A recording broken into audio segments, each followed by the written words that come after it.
Welcome to the Lost Sci-Fi Story channel. If you're ready, let's begin today's story. Velar Station did not sleep. It did not slow, did not dim, did not observe any of the biological courtesies that living things generally require to remain functional. It simply continued, a structure so large that its upper transit corridors had their own weather patterns, where condensation gathered along the curve of the ceiling pylons every 14 hours with the quiet regularity of a thing that had decided to become a climate. Somewhere above level F, a fog advisory had been issued for the third consecutive cycle. Jace Morrow had never been above level F and had no plans to start. He was a level C man, in the philosophical sense as much as the geographical one. He was also, at this particular moment, a man eating a pressed grain sandwich on a public bench near Gate 19, which was either his greatest accomplishment of the day or the only one, depending on how generously you chose to evaluate the preceding 8 hours of cargo transfer work.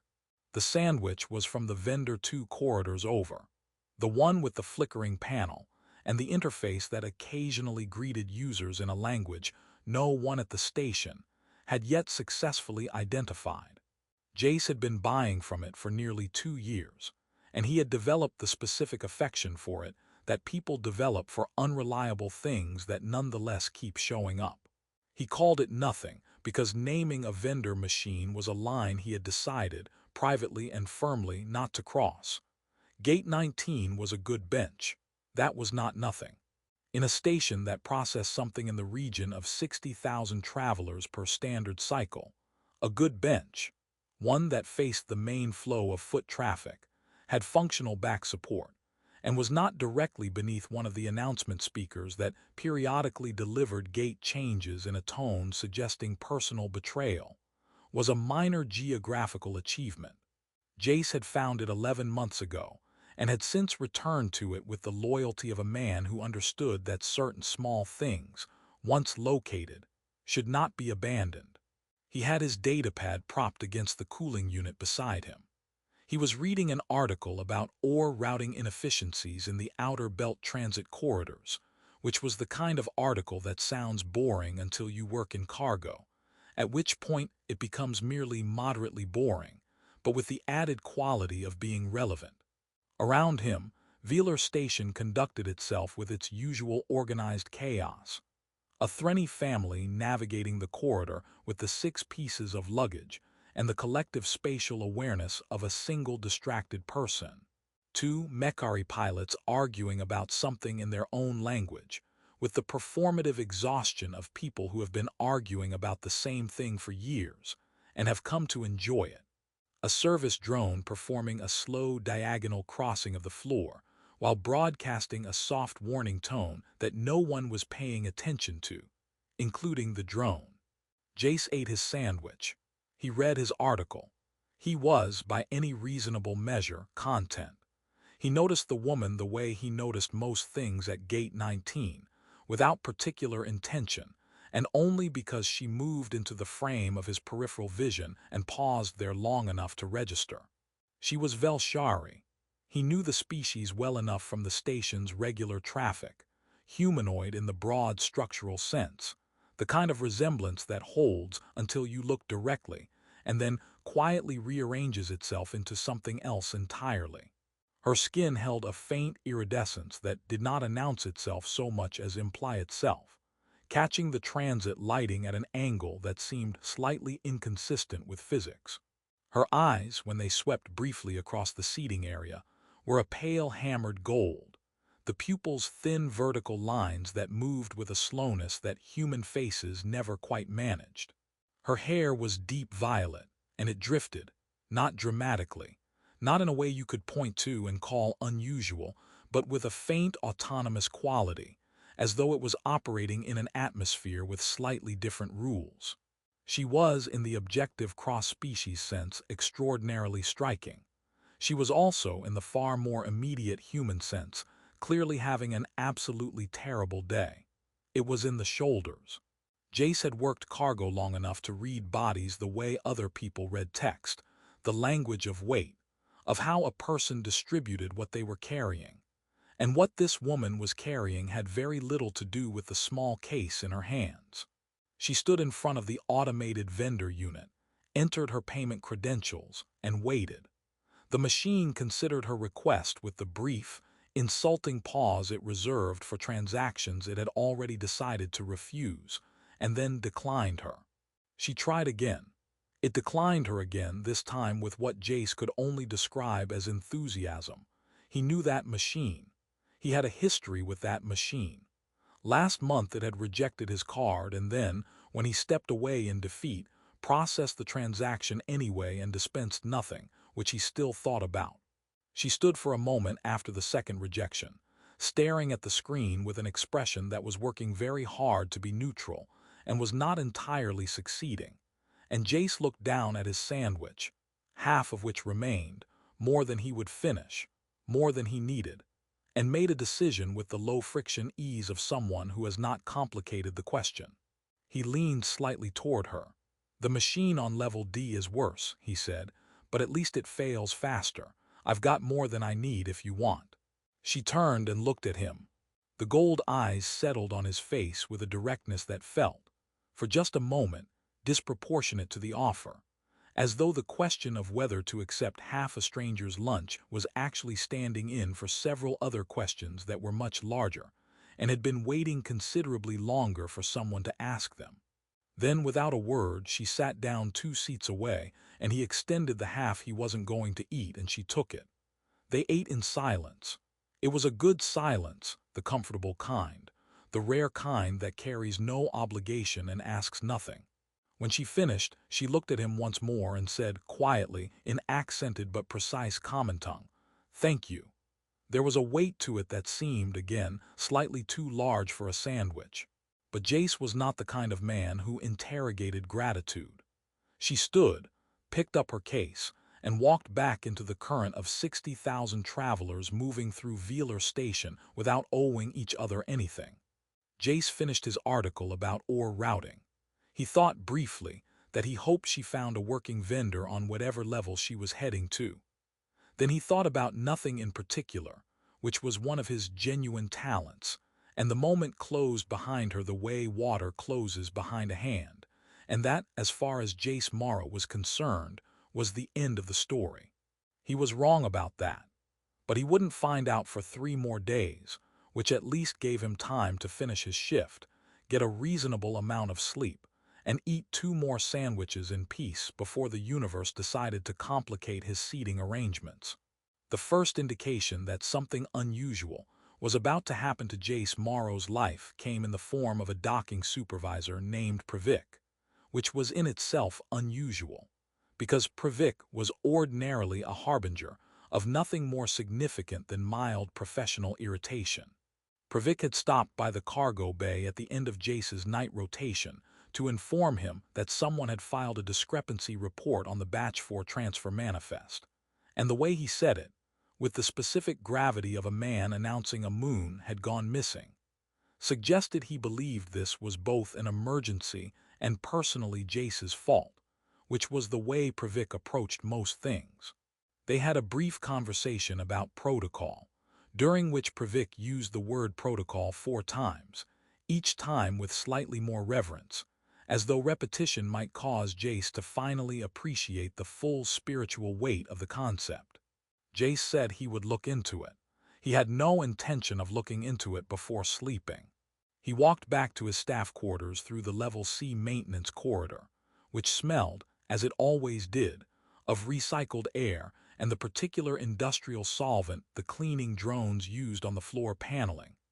A scent Jace had long since stopped noticing, in the way that people stop noticing the specific texture of their own ordinary lives. He noticed the 2 people waiting outside his door immediately, because they were the kind of people who were designed to be noticed, and because they were standing with a quality of stillness that had nothing restful in it. They were Velshari, both of them, tall, iridescent in the cool bronze register, gold eyes that moved to him the moment he turned the corner with the smooth, unhurried precision of tracking systems disguised as people. Their uniforms were a deep burnt amber, a color Jace had seen in news feeds often enough to know what it meant without being able to immediately recall why he knew. The way you sometimes know the name of a song before you remember where you heard it. He stopped walking. They did not move toward him. They simply waited in the way that people wait when they are entirely certain that you will come to them, because where else would you go? Jace Morrow, the taller of the two, said. It was not a question. It had the shape of a statement and the weight of a confirmation. We represent the royal house of Velshari. Your presence has been requested. Jace stood in the corridor with his bag over one shoulder and the mild physical resentment of a man who has just completed a night shift and was within a reasonable distance of a bed, and he processed this sentence in stages. Royal House Velshari requested. Am I in trouble? He asked. No. Has there been a mistake? A brief pause. No. He shifted his bag. Is this about the manifest discrepancy? Because that was Pravik. That has Pravik written all over it. The security officer, her name, offered approximately 20 minutes later and without particular warmth, was solving, clarified that it was not about a manifest discrepancy. She produced a small display tablet and turned it toward him. It showed a still image from station surveillance. Gate 19, 3 days prior, himself on the bench with his datapad propped against the cooling unit, extending half a sandwich toward a Velshari woman sitting 2 seats away, who was looking at him with that expression, that weighted, too large gratitude that he had noticed and then not thought about again. He looked at the image for a moment. I gave someone half a sandwich, he said. That's the incident. Solving confirmed that this was, in the relevant sense, the incident. He looked at the image again, because the next question needed a moment of preparation in the asking. Who did I give it to? Solving told him. The name landed without resonance, the way unfamiliar names do, and he had to receive it a second time, reconstructed slightly with the additional architecture of title and lineage, before it assembled itself into meaning inside him. Sevriel Amavel, first daughter of Empress Thevavel of the Ardennes sovereignty, crown princess, heir to 4 inhabited systems and the oldest unbroken ruling house in the quadrant. Jace set his bag down on the floor. Then he sat down beside it, which was not a dramatic gesture, but simply what his legs decided to do without consulting him. He sat on the floor of the Level C maintenance corridor, which smelled of industrial solvent, and looked up at 2 members of royal security who were being very professional about the fact that a cargo worker had just sat down on the floor. I gave the crown princess, he said, slowly and with great care, half a pressed grain sandwich from the vendor with the broken panel. That is correct. He thought about this. He thought about the sandwich specifically, in a way he had never previously thought about it, its construction, its ingredients, its general adequacy as a meal. Was it a good sandwich? He asked because it seemed suddenly, urgently relevant in a way he couldn't entirely justify. Solving took a breath that was almost imperceptible. I cannot speak to the quality of the sandwich.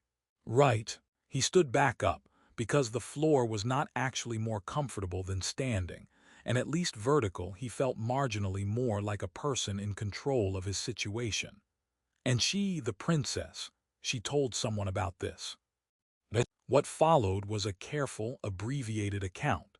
The princess had been traveling incognito, under a suppressed identity profile, following a significant disagreement with the Empress. She had returned. She had, at some point during or after her return, recounted the encounter at Gate 19 to her mother. Not as a complaint, not as a report. As evidence, Solving said, in a conversation about larger matters about the nature of generosity, and whether it existed in the world independently of politics and position, and the knowledge of who was watching. Jace stood with this information the way you stand with something heavy while you figure out where to put it. She used my sandwich, he said, as a philosophical argument with the Empress of 4-star systems. Solving's expression remained exactly where she had positioned it. That is one way to characterize the situation. And now the Empress wants to meet the man who gave her daughter half a sandwich, and expected nothing back. The Empress has expressed personal interest in the encounter, yes. Jace picked his bag back up. He thought about his bed, which was 17 meters away, and which he would not be using in the immediate future. He thought about Pravik, who was somewhere in the station filing reports about protocol, and who was, by comparison, the most manageable problem Jace had encountered this week. He thought about a woman sitting 2 seats away at gate 19, with the weight of something enormous in the set of her shoulders, and a machine that had declined her twice with great confidence, and the fact that he'd had more than he needed, and she clearly hadn't had enough. "I'll need to change," he said. "I've been on cargo transfer for 8 hours and I almost certainly smell like it." Solving told him he had 30 minutes. He used 29 of them because some part of him felt it was important, under the circumstances, to keep at least 1 minute in reserve. The Royal Courier vessel made Jace feel poor in a way that was almost educational. Not cruel. The ship was not cruel about it, the way certain expensive things are cruel, performing their cost at you until you feel the need to apologize for your shoes. It was more that the craft existed at such a consistent and unassuming level of quality that Jace's entire sensory vocabulary kept reaching for reference points and finding none. The materials were not shiny. They were not decorated. They simply were, in the way that things are when no expense has been omitted so long that omitting expense has become a concept the designers never encountered.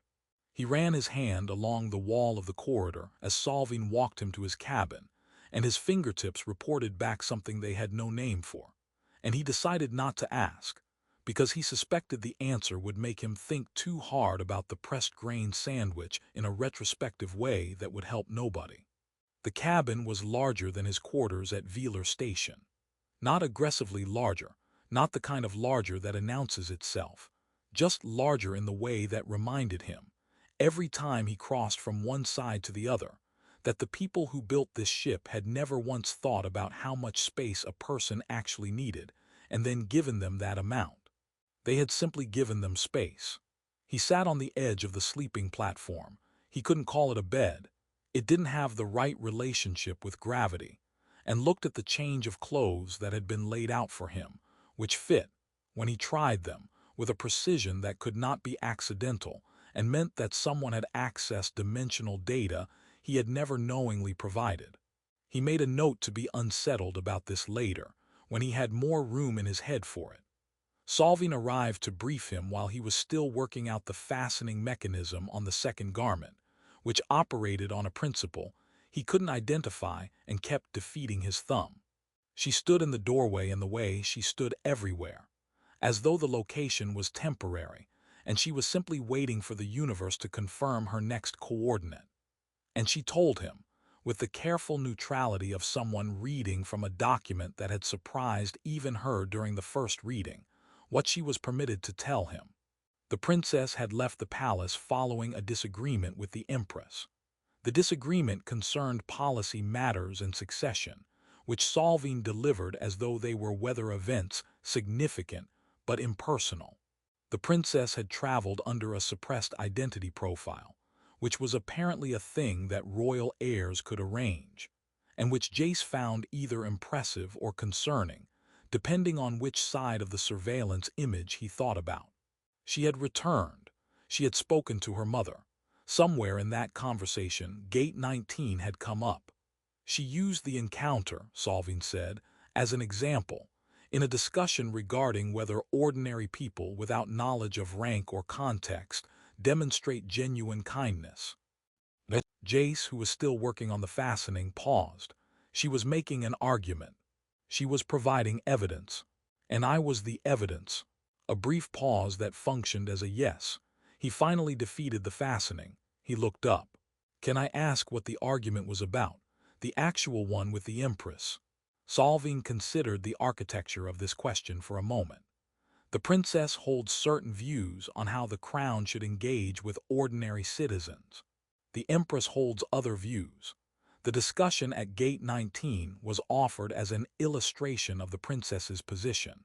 That kindness between strangers does not require the knowledge of who the stranger is. Jace absorbed this. He thought about the Velshari woman sitting 2 seats away, eating half a sandwich she hadn't asked for, looking at him with that gratitude that was too large for the transaction. He thought about the fact that he hadn't known. That was the whole point, apparently. That was the evidence. She used my sandwich, he said, not for the first time and with the same quality of mild astonishment as a philosophical proof. Solving said nothing, which he was beginning to understand was her primary form of agreement.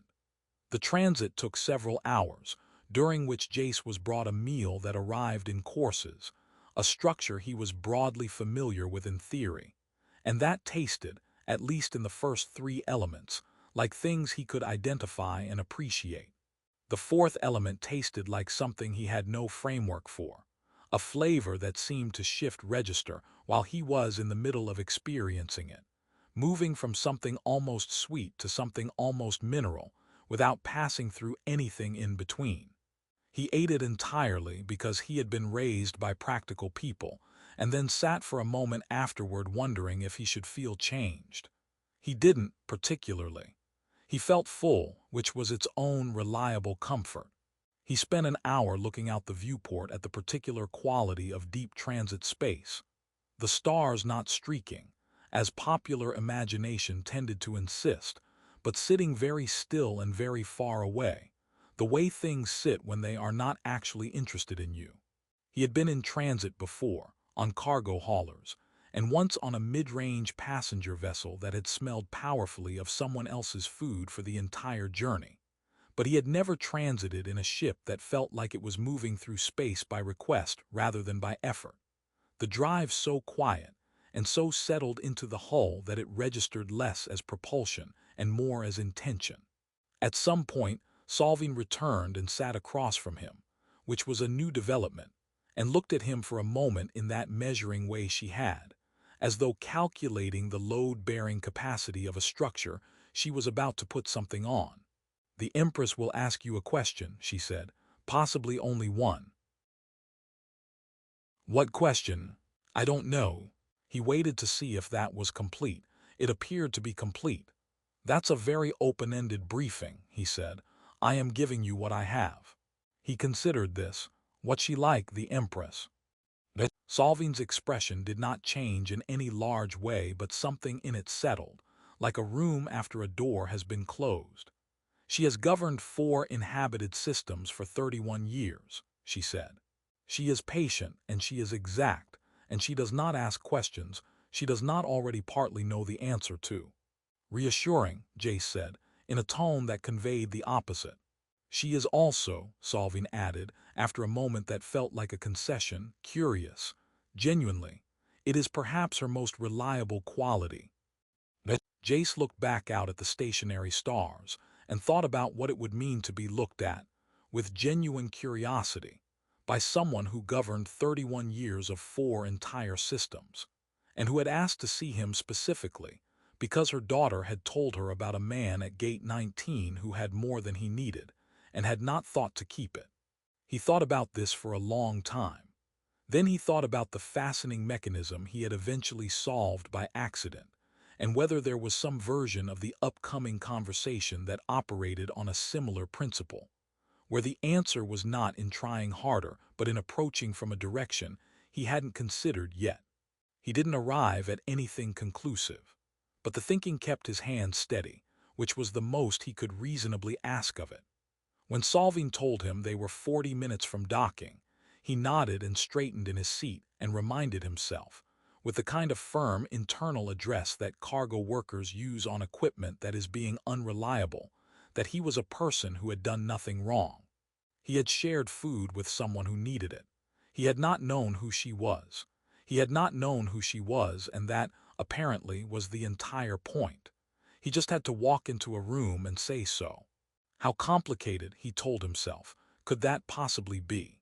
He immediately regretted the thought, on the grounds that the universe had a well-documented history of answering that question in ways that were not reassuring.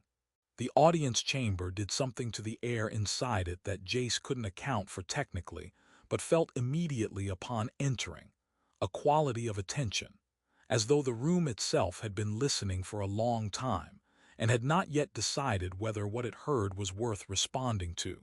He walked in beside Solving and felt the space adjust around him, the way water adjusts around something new, and he made a private decision, quickly and without drama, to simply be exactly what he was. A cargo worker from Level C, a man who ate the same sandwich for 2 years, a person who had more than he needed one afternoon and had acted accordingly. He had nothing else to offer, and, standing in that room, he found he was not ashamed of how little that sounded like. The Empress was already present. She was seated not on anything that resembled a throne, which was either a deliberate choice or a sign that Velshari royal architecture had never been interested in the particular human metaphor, but in a chair that was simply a chair, except that it occupied its position in the room with the same quality the Empress herself occupied her position in the room, which was completely and without apparent effort. She was older than her daughter by the distance of decades that had not reduced her but refined her, the way long transit refines a navigator, not by making them smaller but by burning away everything that isn't necessary for the work. Her gold eyes settled on Jace the moment he entered and stayed there, and he had the distinct and not entirely comfortable experience of being looked at by someone who was genuinely, attentively, interested in what they were looking at. Severial was standing to her mother's left. She looked better than Gate 19. The weight was still there, but distributed differently, more managed, the way you manage something when you've had 3 days to find better handholds on it. When she saw Jace, something in her face moved toward a smile and arrived quietly without announcement. He nodded at her. She nodded back. It was, he felt, the most honest exchange in the room because it contained the only shared history. The Empress spoke. Her common tongue was perfect in the way that revealed fluency, so complete it had become style. Every word chosen from a larger number of words and found, after consideration, to be the correct one. She did not begin with pleasantries or protocol or any of the formal scaffolding Jace had spent 3 days in mild dread of. She asked him, directly and without preamble, why he had shared his food. The answers he had rehearsed dissolved. Not dramatically. They didn't flee. They simply became unavailable, the way a route becomes unavailable when you realize you're already past the turning. What remained was just the truth, which had the advantage of being short. She looked like she was having a worse day than me, he said, and I had enough. That's all there was to it. The Empress regarded him. The silence that followed was not empty. It was the silence of someone who has received an answer and is turning it over carefully, examining it for the weight and texture of its honesty. Then she said something to Severial in Velshari, and Severial's expression completed its quiet journey and became, fully, a smile. Jace looked at Solving, who was standing slightly behind him. Solving, for the first time in his entire experience of her, looked something adjacent to moved, and translated in a low voice. The Empress had told her daughter that the human was exactly as described, and that this was either a comfort or a problem, and she had not yet decided which. Jace thought about this. "Could I ask," he said, carefully and with what he hoped was the appropriate amount of deference, which she's leaning toward. There was a pause. Then the Empress, who had apparently understood his question without requiring translation, said something brief in her own language, and Severial made a sound that was unmistakably a suppressed laugh, and Solving, after a moment, translated. The Empress said that she would tell him when she decided, and that in her experience, the most honest people were always either comforts or problems depending entirely on the timing. Jace nodded slowly. "That's fair," he said. "I've been told something similar by a docking supervisor, though with considerably less elegance." The meeting that followed was not brief, and it was not formal, and it became, improbably, without any single moment you could point to as the turning point, a conversation. The Empress asked him about Velar Station with the genuine interest of someone who had governed systems, without walking through their transit corridors in a very long time. and Jace told her about Level C and the vendor with the broken panel, and the fog advisories on Level F that he'd never personally verified. And she listened in the way that powerful people rarely listen, which was as though what she was hearing actually had the ability to change something in her. Severial asked questions too, small ones, logistical ones, the kind that revealed she had been thinking about Gate 19 more than once in 3 days. She asked if the vendor had given him trouble since. He told her it had tried last Tuesday, but that he had developed a technique involving entering the card at a slight angle that seemed to confuse it into compliance. She found this disproportionately satisfying, and he understood why, because it was the kind of information that belongs to a world that is not palaces in succession and the weight of 4 inhabited systems. It was the world of machines that fail you and small workarounds and half a sandwich between strangers. He flew back to Velar Station on a mid-range transit vessel that smelled of recycled air and someone else's food, and it felt, with a completeness that surprised him, like coming home.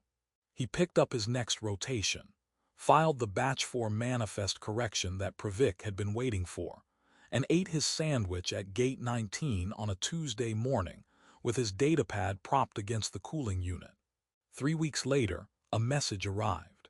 His comm unit flagged it as an external priority channel, which he had never received before, and which caused the device to produce a sound he had not known it was capable of making. The message was from Severial Amavel, and it was short. It asked whether the vendor on Level D was truly worse, as he had claimed. It asked whether he was still eating the same sandwich.